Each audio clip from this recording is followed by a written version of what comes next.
Hello, thank you all so much for joining me here on January the 29th of 2023, studying A Course in Miracles workbook for students and the text. We're reading from the original edition, lesson 29. God is in everything I see. God is in everything I see. The idea for today explains why you can see all purpose in anything. It explains why nothing is separate, by itself, or in itself. It explains why nothing you see means anything. In fact, it explains every idea we have used thus far, and all subsequent ones as well. Today's idea is the whole basis for vision. Well, I'd say this is a pretty important lesson today then. God is in everything I see. He says it's the reason for all the lessons. You will probably find this idea very difficult to grasp at this point. You may find it silly, irrelevant, senseless, funny, and even objectionable. I was sitting here and saw with a little horse manure over here, and I thought, well, God's in everything I see, including the compost bucket, all the things you would think are kind of, stand back away from, or God's everywhere. God's in everything I see. So he says you may find it silly, irrelevant, senseless, funny, and even objectionable. Certainly God is not in a table, for example, as you see it. Yet we emphasized yesterday that a table shares the purpose of the universe. And what shares the purpose of the universe shares the purpose of its creator. Try then today to begin to learn how to look on all things with love, appreciation, and open-mindedness. Okay, can we do that? Try then today to begin to learn how to look on all things with love, appreciation, and open-mindedness. Love, appreciation, and open-mindedness. You do not see them now. Would you know what is in them? Nothing is as it appears to you. Its holy purpose stands beyond your little range. When vision has shown you the holiness that lights up the world, you will understand today's idea perfectly, and you will not understand how you could ever have found it difficult. Our 6 2-minute practice periods. Did you do 6 of them yesterday? I failed to mention that again, but hopefully you're listening and going back and looking at your lessons yourself. We're going to again do 6 2-minute practice periods today. Our 6 2-minute practice periods for today should follow a now familiar pattern. Begin with repeating the idea to yourself and then apply it to randomly chosen subjects about you, naming each one specifically. Try to avoid the tendency towards self-directed selection, which may be particularly tempting in connection with today's idea because of its wholly alien nature. Remember that any order you impose is equally alien to reality. Your list of subjects should therefore be as free of self-selection as possible. For example, a suitable list might include, God is in this coat hanger. God is in this magazine. God is in this finger. And it wouldn't matter which finger. God is in this lamp. God is in that body. All bodies. God is in that door. God is in that waste basket. I mentioned compost bucket. God is in everything I see. Try not to be selective in what your eye lights on. Just say God is in that, whatever it is. Do that for 2 minutes today, 6 times today. In addition to the assigned practice periods, repeat the idea for today at least once an hour. God is in everything I see. In addition to the assigned practice periods, repeat the idea for today at least once an hour, looking slowly about you as you say the words unhurriedly to yourself. Unhurriedly to yourself. At least once or twice, you should experience a sense of restfulness as you do this. A sense of restfulness is what we're looking forward to. And so we don't want to be feeling like we're under pressure. A feeling of restfulness, no hurry. God is in everything I see. And say that throughout the day. Try for every hour, he says.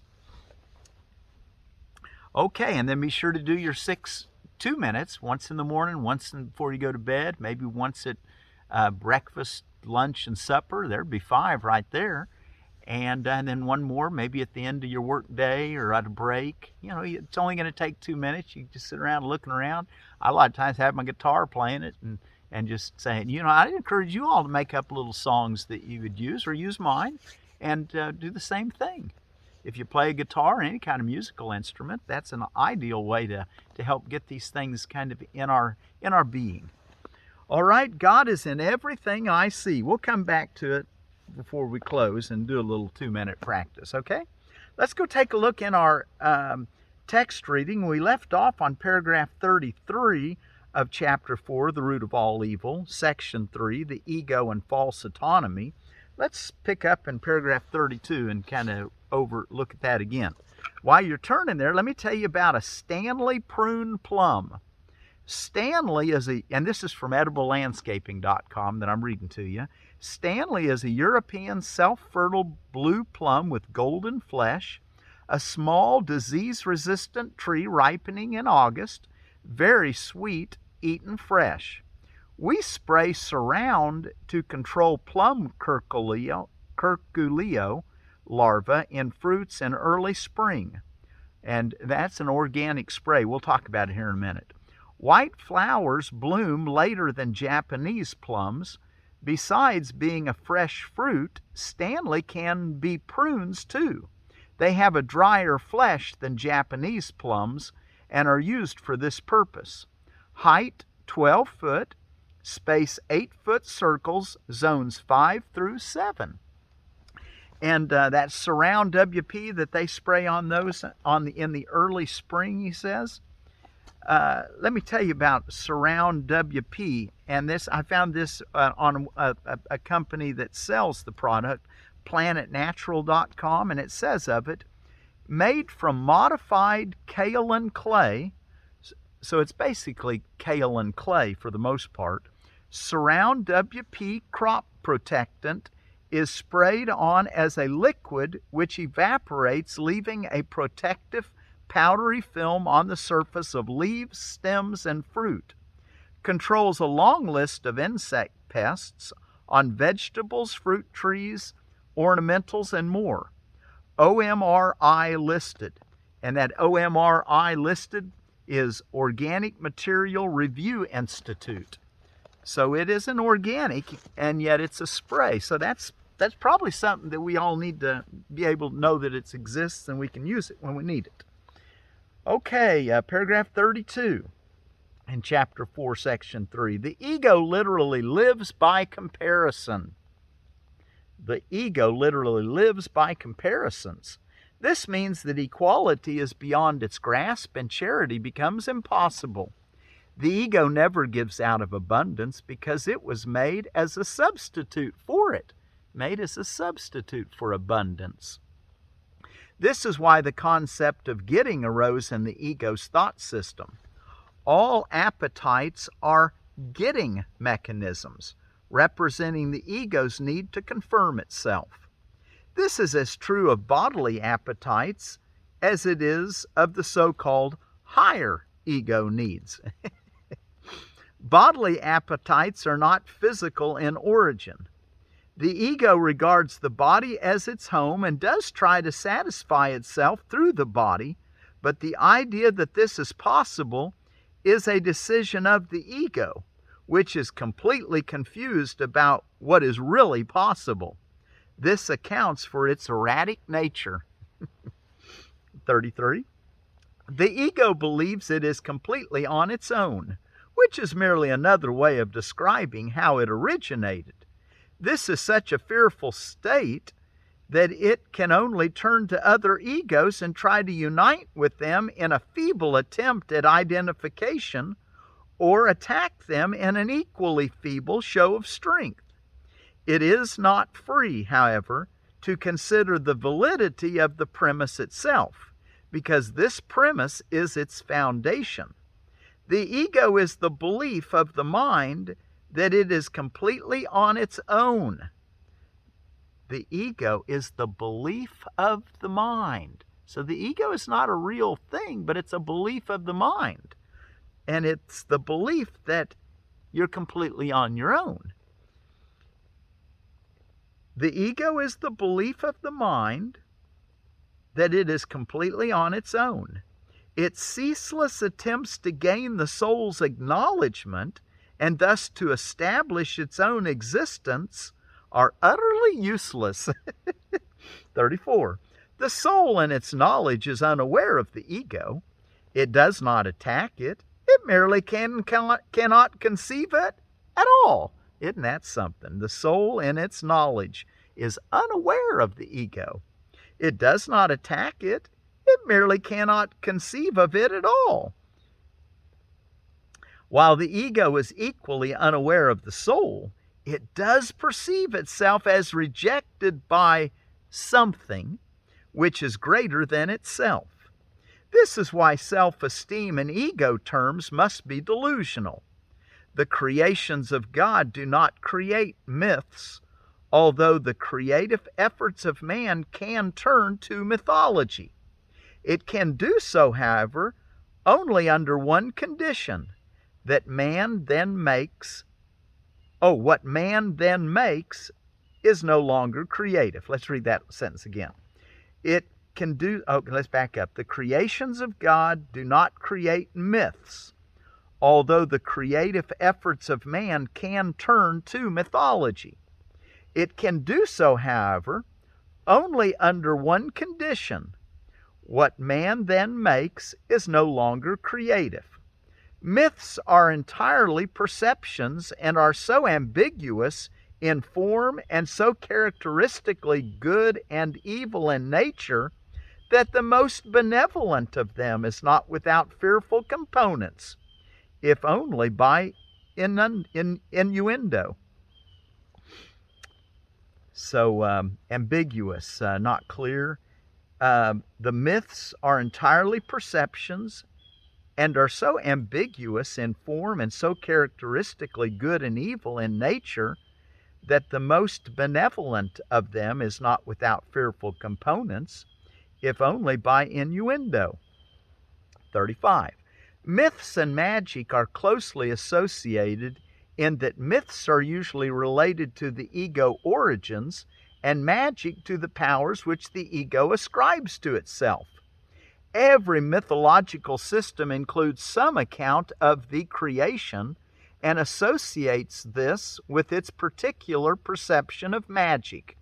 The battle for survival is nothing more than the ego struggle to preserve itself and its interpretation of its own beginning. This beginning is always associated with physical birth, because no one maintains that the ego existed before that point in time. The religiously ego-oriented believe that the soul existed before and will continue to exist afterwards after a temporary lapse in ego life. Some actually believe that the soul will be punished for this lapse, even though in reality it could not possibly know anything about it. 36. The term salvation does not apply to the soul, which is not in danger and does not need to be salvaged. Salvation is nothing more than right-mindedness, which is not the one-mindedness of the soul, but which must be accomplished before one-mindedness can be restored. Let's read that again. The term salvation does not apply to the soul, which is not in danger and does not need to be salvaged. Okay? Salvation is nothing more than right-mindedness, which is not the one-mindedness of the soul, but which must be accomplished before one-mindedness can be restored. Right-mindedness dictates the next step automatically, because right perception is uniformly without attack, so that wrong-mindedness is obliterated. Catch that. Right-mindedness dictates the next step automatically, because right perception is uniformly without attack, so that wrong-mindedness is obliterated. The ego cannot survive without judgment and is laid aside accordingly. The ego cannot survive without judgment and is laid aside accordingly. And we're learning to be non-judgmental, aren't we? And to have no desire for attack. And that's because we don't see ourselves as vulnerable. We're learning to think, be right-minded, think the way the soul sees itself.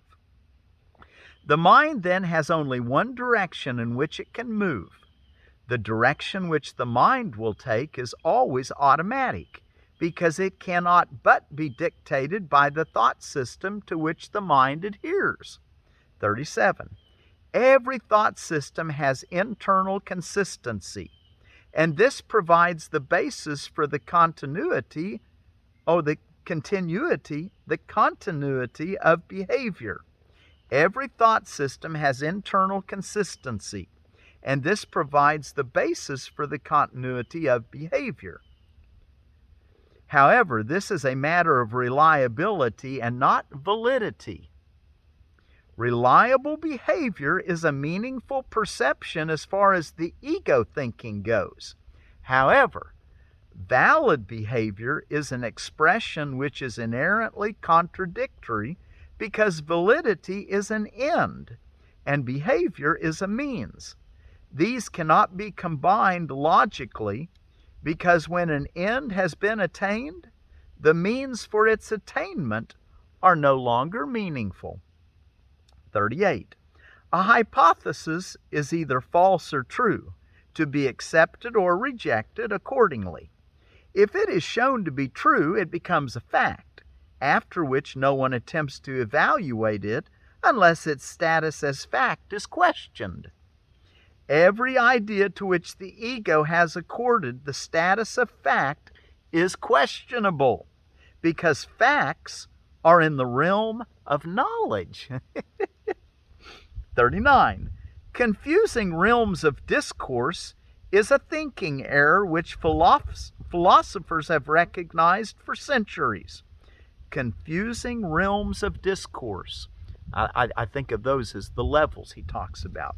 Confusing realms of discourse is a thinking error which philosophers have recognized for centuries. Psychologists are generally quite deficient in this respect, as are many theologians, mixing the levels or mixing the realms of discourse. Data from one realm of discourse do not mean anything in another, because they can be understood only within the thought system of which they are a part. Boy, that is really a good, be sure to get that. Data from one realm of discourse do not mean anything in another, because they can be understood only within the thought system of which they are a part.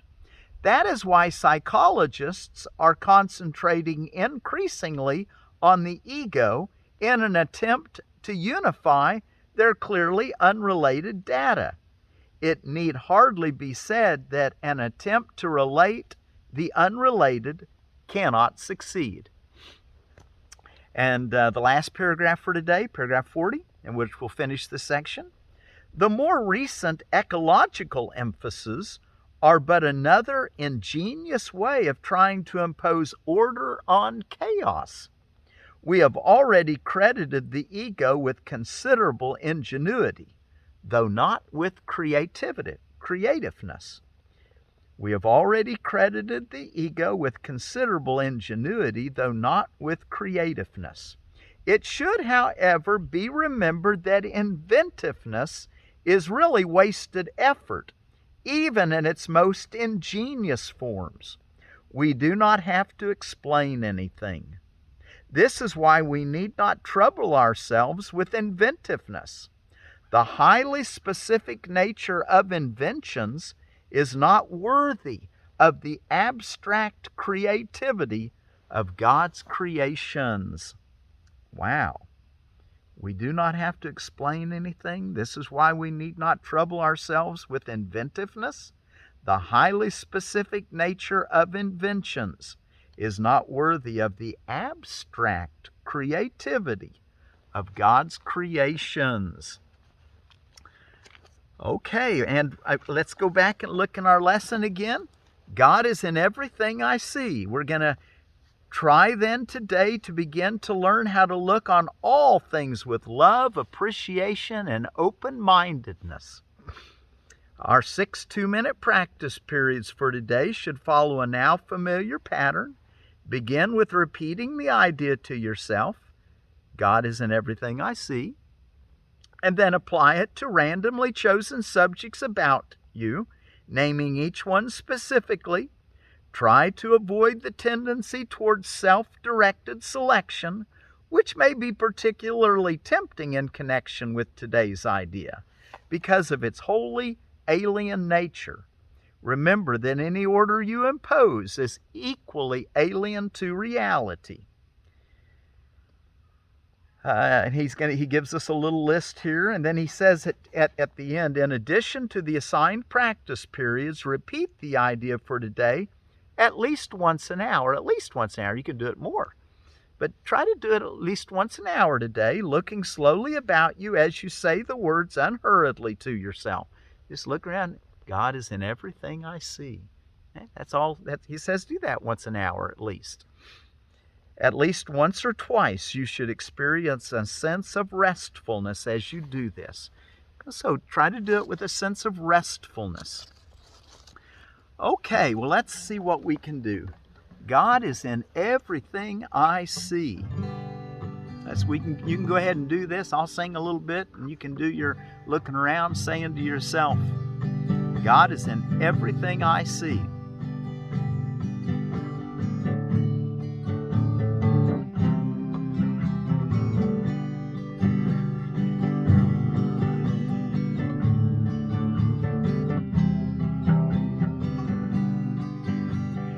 God is in everything I see.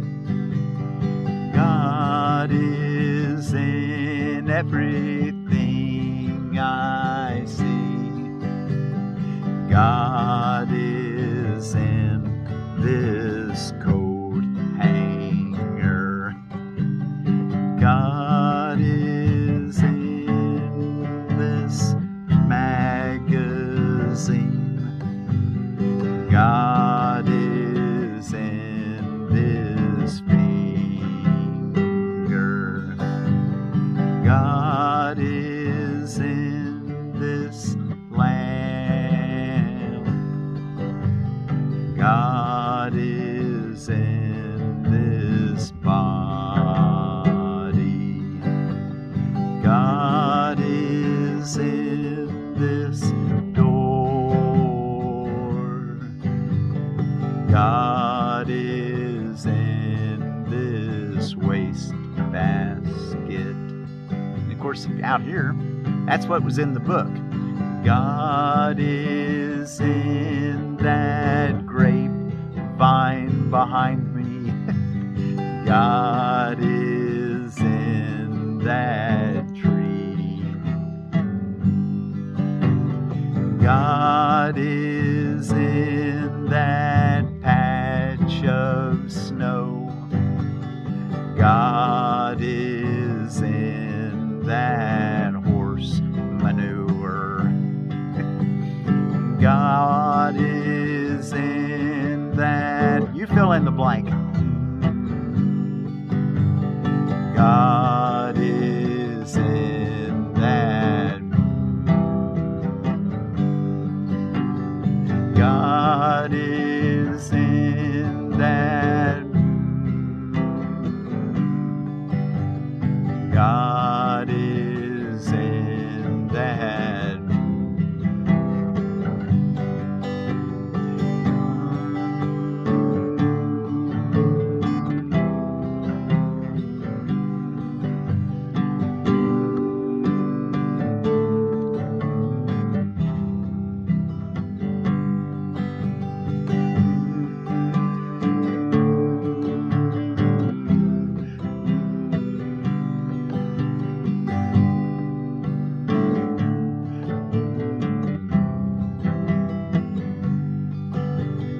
God is in that mood. God is in that mood. God is in everything I see. God is in everything I see.